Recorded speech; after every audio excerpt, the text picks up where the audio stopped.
గురుకులాల్లో టీచర్ల ఆగడాలు శృతి మించుతున్నాయి. మొన్న ఓ ప్రిన్సిపల్ విద్యార్థిని పట్ల అనుచితంగా ప్రవర్తించింది. ప్రిన్సిపల్ అసభ్య పదజాలంతో దూషించిన ఘటన మరవనేలేదు.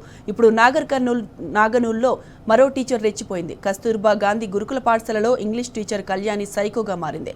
యామిని అనే విద్యార్థిని టార్గెట్ చేసింది. ఆ స్టూడెంట్ వేరే టీచర్లతో మాట్లాడితే ఓర్వలేకపోయింది. స్టడీ అవర్స్కు లేట్ వచ్చిందని విద్యార్థిని టార్గెట్ చేసింది. 3 గంటలు నిలబెట్టింది. కనీసం మంచినీళ్లు తాగేందుకు అనుమతి ఇవ్వలేదు. వాష్రూమ్ వెళ్తానని చెప్పినా వినిపించుకోలేదు. దాంతో విద్యార్థిని యామిని తీవ్ర మనస్తాపానికి గురైంది. కళ్యాణి టీచర్ గురించి పేరెంట్స్కు యామిని చెప్పలేకపోయింది. తనలో తానే కుమిలిపోయింది. టీచర్ టార్చర్ పెట్టడంతో కత్తితో కోసుకుని సూసైడ్ అటెంప్ట్ చేసింది. విషయం తెలుసుకుని గురుకుల పాఠశాల వద్దకు యామిని పేరెంట్స్ వచ్చారు.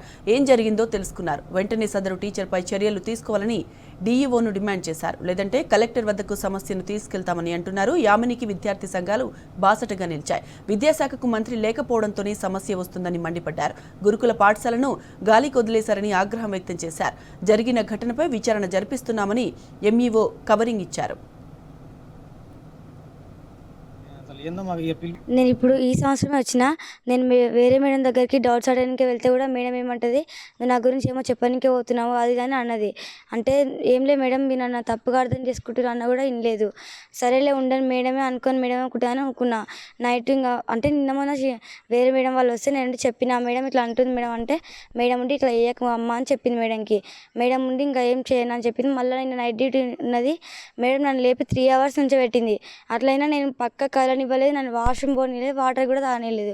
నాకు చాలా ఇబ్బంది అయింది. నేను అప్పుడు ఏం చేసుకున్నా తెలియక నేను ఇట్లా కోసుకున్నా. గాయత్రిని 2 సంవత్సరాలు ఇలా జాయిన్ చేసి, ఆ పాప ఇక్కడ ఉందని చిన్న అమ్మాయి ఇలా జాయిన్ చేసినాం. యామిని జాయిన్ చేసినాక ఏమైంది, 2 సంవత్సరాల నుంచి ఇదే కోర్స్ ఉంది. మామూలుగా మాకు కంప్లీట్ వస్తుంది. కాకపోతే సార్ వాళ్ళు చూసుకుంటారు కదా అని మేము మట్టసంగా ఊకున్నాం ఏమనకుండా. ఈసారి ఏమైంది, మొన్న మీటింగ్ జరిగిన రోజు కొంచెం వీళ్ళు గట్టిగా మాట్లాడారంట. ఇంకా వేరే విషయాలు ఇట్లా ఇడుతుంది అట్లా ఇడుతుందని చెప్తే నా మీదనే కంప్లీట్ చేస్తారనే లెక్కల ఈరోజు అమ్మాయి మీద ఇట్లా ఆచర్య చేసుకుంది madam. English madam, Kalyani madam, English madam. ఈ అమ్మాయినే కాదు అనేక మంది అమ్మాయిలను కూడా ఈ మేడం ఈ నాగనూలు కేజీబీలో ఇబ్బంది పెడతా ఉన్నటువంటి కావున ఈ మేడాన్ని ఉద్యోగం నుంచి రిమూవ్ చేసి సస్పెండ్ చేయాలని భారత విద్యార్థి ఫెడరేషన్ ఎస్ఎఫ్ఐగా మేము ఈ ప్రభుత్వాన్ని డిమాండ్ చేస్తూ ఉన్నాం. ఈ నేటికి కూడా విద్యాశాఖ మంత్రి లేకపోవడం ఈ తెలంగాణ రాష్ట్రంలో దౌర్భాగ్య పరిస్థితి ఉన్నటువంటి పరిస్థితి ఉంది. కాబట్టి తక్షణమే ఈ మేడంపై చర్యలు తీసుకొని విద్యార్థుల సమస్యలను ఈ ప్రభుత్వం పట్టించుకోవాలి.